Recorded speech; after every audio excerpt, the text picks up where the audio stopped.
Hello hello hello hi dear friends, ముఖ్యంగా మీ అందరికీ నా ప్రియమైన బాయ్స్, నేను మీ సంధ్య. ఈ వీడియో మొదలుపెట్టిన క్షణం నుంచి మీ గుండెలు కొంచెం వేగంగా కొట్టుకోవాలని, మీ మనసు ఒక రకమైన ఉత్సాహంతో, ఆసక్తితో నిండాలని కోరుకుంటున్నాను. ఒక వ్యక్తి నన్నడిగారు, మనకు సమయం చాలా తక్కువగా ఉన్నా మనం ఇప్పటికీ మన శృంగార జీవితాన్ని, ప్రేమను, సాన్నిహిత్యాన్ని ఆస్వాదించాలనుకుంటున్నాము. దీనివల్ల ఏమైనా సమస్య ఉందా?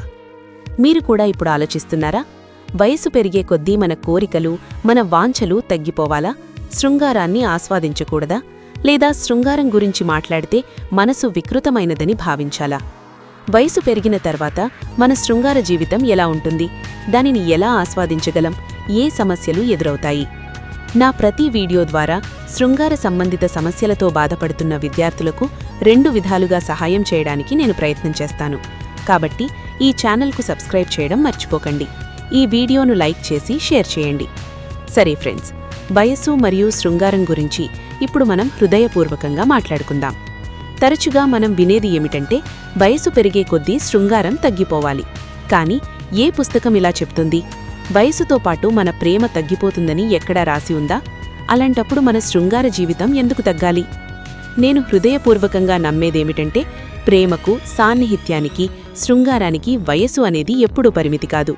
మీరు మీ భాగస్వామితో సౌకర్యంగా, ఆప్యాయంగా, ప్రేమతో నిండిన హృదయంతో ఉంటే వయసు ఎన్నటికీ అడ్డంకి కాదు. మీరు ఏ వయసులోనైనా మీ ప్రేమ జీవితాన్ని, శృంగారాన్ని అందంగా ఆస్వాదించవచ్చు. పురుషుల గురించి మాట్లాడితే, యుక్త వయసు వచ్చినప్పుడు కోరికలు సహజంగా మేల్కొంటాయి. శరీరం మారుతుంది, ఉత్సాహం పెరుగుతుంది. ఆ తర్వాత వైవాహిక జీవితం వస్తుంది. ఇది ఒక అద్భుతమైన రొమాంటిక్ అనుభూతి. కానీ 30-40 ఏళ్లు వచ్చేసరికి బాధ్యతలు, పిల్లలు, విధులు మనల్ని కొంచెం మారుస్తాయి. కానీ ఆరోగ్యం బాగుంటే, ఎలాంటి శారీరక సమస్యలు లేకపోతే మీరు ఏ వయసులోనైనా ఈ అందమైన శృంగార జీవితాన్ని ఆస్వాదించవచ్చు.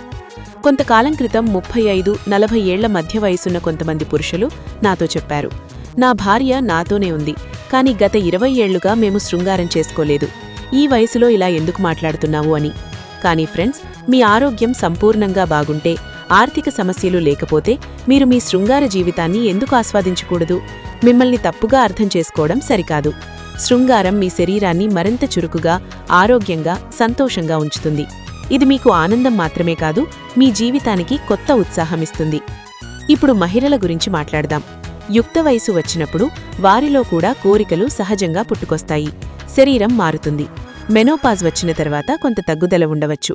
కానీ అది మానసికంగా సిద్ధంగా ఉంటే, డిప్రెషన్ లేకపోతే, వైద్య సమస్యలు లేకపోతే వారు కూడా తమ శృంగార జీవితాన్ని అందంగా ఆస్వాదించగలరు.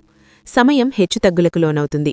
కానీ మీరు మీ భాగస్వామితో మంచి అవగాహన, ప్రేమ, సాన్నిహిత్యం ఉంచుకుంటే ఏ సంబంధంలోనైనా అద్భుతమైన శృంగార జీవితం ఉండవచ్చు.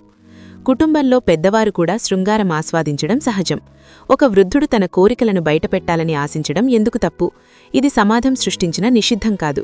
ప్రతి వయసులోనూ ప్రేమ, సాన్నిహిత్యం, శృంగారాన్ని అందంగా ఆస్వాదిద్దాం. ఈ సంస్కృతి చుట్టూ ఎలాంటి నిషిద్ధాలు సృష్టించకుండా హృదయపూర్వకంగా జీవితాన్ని ఆనందించండి. ఫ్రెండ్స్, ఈ వీడియో మీ హృదయాన్ని తాకిందా? అయితే ఇప్పుడే లైక్ చేయండి, షేర్ చేయండి, ఛానల్కు సబ్స్క్రైబ్ చేయండి. మరో అందమైన వీడియోతో త్వరలోనే తిరిగి వస్తాను. అంతవరకు మీ మనసును పాజిటివ్గా, ప్రేమతో నిండినదిగా ఉంచుకోండి. ఛానల్ గ్రోత్ కోసం మీ సపోర్ట్ నాకు చాలా అవసరం. దయచేసి స్కాన్ చేసి పే చేయండి. మీ చిన్న సహాయం కూడా మాకు పెద్ద ఉత్సాహం ఇస్తుంది. మీరు ఉన్నందుకు నేను చాలా ధన్యవాదాలు చెప్పుకుంటున్నాను. మళ్ళీ కలుద్దాం. Take care.